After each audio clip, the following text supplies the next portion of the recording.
बंधुगण नमस्कार। जय जगन्नाथ, जय माँ दक्षिण काली। आज पुणी आउ थे आपणकर से साई प्रकाश चैनल आपण मानक स्वागत।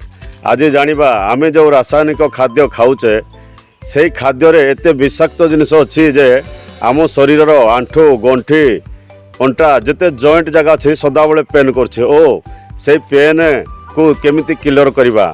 आज गोटे ठाकुरंकर गोटे एमती मंत्र देवी जो मंत्र माध्यम सुचारू रूपे आपण शरीर को रोगमुक्त करें।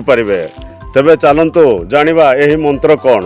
आदेशिले रामचंद्र गुरु को धाइन जाओ जाओ जाओ शीघ्र वीर हनुमान जो स्थाने पीड़ा लुचि रही अछि जान से स्थान रे बसी तुमे करिब हरण।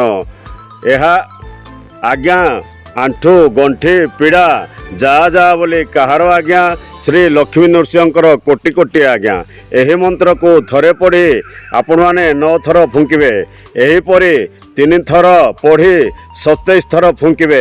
किछि सोरिष तेल को गोटे गिनारे नहीं जो स्थान रे पीड़ा दर्ज होथबो एही मंत्र को पढ़ी एही मंत्र रे मंत्रित करिवे।